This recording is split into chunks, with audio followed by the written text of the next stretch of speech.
নমস্কার, কেমন আছেন সবাই? আপনাদের সকলকে স্বাগত জানাই চ্যানেল রূপা মুখার্জিতে।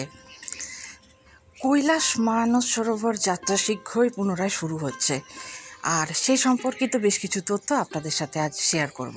তবে তার আগে আপনাদের কাছে একটি ছোট্ট অনুরোধ, ভিডিওটি ভালো লাগলে লাইক, শেয়ার, কমেন্টস অবশ্যই করবেন। চ্যানেল সাবস্ক্রাইব করতে অনুগ্রহ করে ভুলবেন না, আর কাইন্ডলি আমাকে একটু ফেসবুকে ফলো করে দেবেন প্লিজ। বিদেশি বিষয়ক মন্ত্রণালয় MEA বৃহস্পতিবার ঘোষণা করেছে যে কৈলাস মানস সরোবর যাত্রা, যা 2020 থেকে অনুষ্ঠিত হয়নি, এই বছর পুনরায় শুরু হবে। এটি সম্প্রতি ভারতের সাথে চীনের মধ্যে বৃহত্তর সহযোগিতার একটি অংশ হিসেবে এসেছে। যাত্রাটি প্রাথমিকভাবে কোভিড-19 মহামারীর কারণে স্থগিত হয়েছিল, তবে ভারত ও চীনের মধ্যে সম্পর্কের অবনতি এর পুনরায় শুরুতে বাধা দেয়, যদিও ভাইরাসটি আর উদ্বেগের বিষয় ছিল না। 2020 সালে বিশেষ করে লাদাখের গালওয়ান উপত্যকায় 15ই জুনের একটি সীমান্ত সংঘর্ষের পর দুই প্রতিবেশী দেশের সম্পর্ক অবনতির দিকে ধাবিত হয়, যা উভয় পক্ষের মধ্যে প্রাণহানি ঘটায়। তবে 2024 থেকে উভয় দেশ সম্পর্ক উন্নত করার চেষ্টা করছে। তারা গত অক্টোবর মাসে ডেমচক এবং ডেপসাংয়ের সীমান্তে দুটি অবশিষ্ট সংঘাতের পয়েন্ট থেকে বিচ্ছিন্ন করার জন্য একটি চুক্তিতে স্বাক্ষর করেছে। একই মাসে প্রধানমন্ত্রী নরেন্দ্র মোদী ব্রিক্স সম্মেলনের সময় চীনের প্রেসিডেন্ট শি জিনপিংয়ের সাথে সাক্ষাৎ করেন।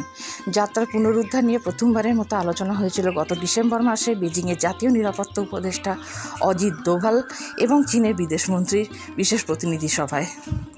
এই বছরের জানুয়ারিতে বিদেশ সচিব বিক্রম মিশ্রির বেইজিং সফরের পর উভয় দেশ মৌলিকভাবে যাত্রা পুনরায় শুরু করার জন্য একমত হয়েছিল। শীঘ্রই একটি আনুষ্ঠানিক ঘোষণা বিস্তারিত সহ করা হবে, যেখানে নিউ দিল্লি এবং বেইজিং প্রায় নিশ্চয়ই এই সমস্যার সমাধান করতে চায় আগামী বিশেষ প্রতিনিধি সভার আগে, যা পরে এই বছর দিল্লিতে অনুষ্ঠিত হবে। মানসরোবর যাত্রা। মানসরোবর লেক, স্থানীয়ভাবে যা মাপাম যোগতাসো নামে পরিচিত, এটি তিব্বত স্বায়ত্তশাসিত অঞ্চলের নাগারি প্রেফেকচারের কাছে কৈলাস পর্বতের নিকটে একটি উঁচু জলের হ্রদ। এই হ্রদটি 4600 মিটার উচ্চতায় এবং সন্নিহিত 6638 মিটার উচ্চতার পর্বত, যা হিন্দুরা মনে করেন যে এটি শিবের আবাস। হিন্দু ধর্ম, বৌদ্ধ ধর্ম, জৈন ধর্ম এবং তিব্বতীয় বৌদ্ধ ধর্মের পবিত্র। প্রতি বছর শত শত তীর্থযাত্রী এই অঞ্চলে দুর্ভোগপূর্ণ যাত্রা করেন।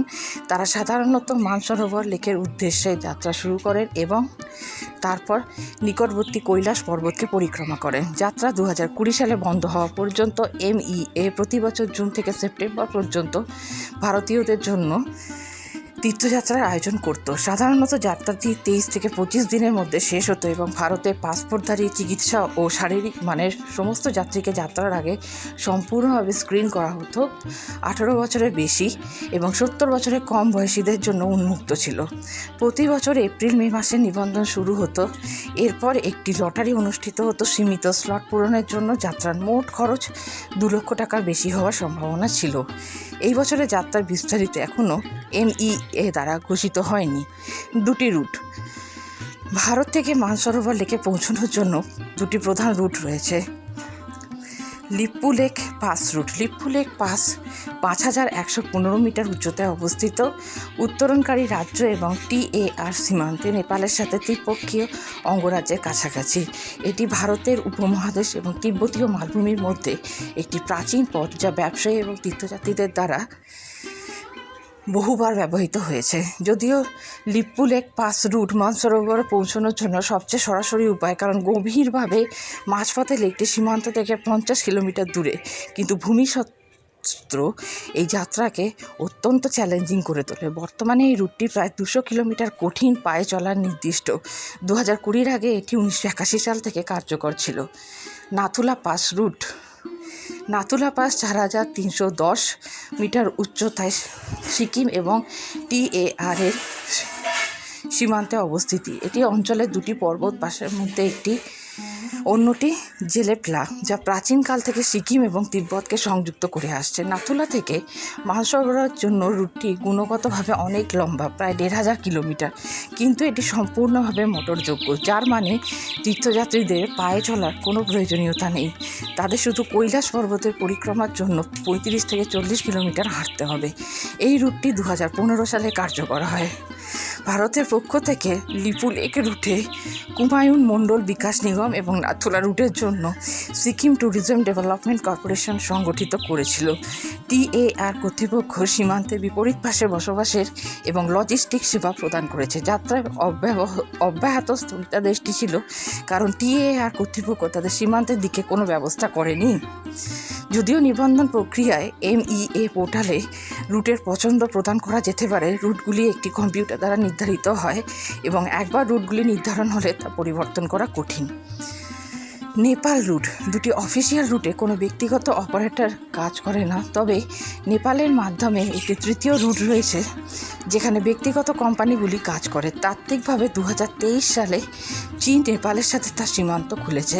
এটি ভারতীয়দের জন্য উন্মুক্ত ছিল, কিন্তু ভিসা এবং অনুমতির চাহিদা এবং চীন কর্তৃপক্ষ আরোপিত ফি বাড়ানোর কারণে বিকল্পটি গ্রহণ করা সম্ভব হয়েছে। সাম্প্রতিক বছরে কিছু এয়ারলাইন্স নেপালগঞ্জ, নেপাল থেকে চুক্তি ফ্লাইট পরিচালনা করছে, যেখানে ভক্তরা কৈলাস পর্বতের একটি আকাশীয় দর্শন পেতে পারেন। ভারত ও লিপুলেখের কাছে ধাচুলায় একটি কৈলাস পর্বত দর্শন কেন্দ্র তৈরি করেছে, যা পবিত্র সিংহের জন্য সরাসরি দর্শনের সুযোগ প্রদান করবে। কেমন লাগলো ভিডিওটি জানাতে ভুলবেন না। আজকে এই পর্যন্তই। ধন্যবাদ, নমস্কার।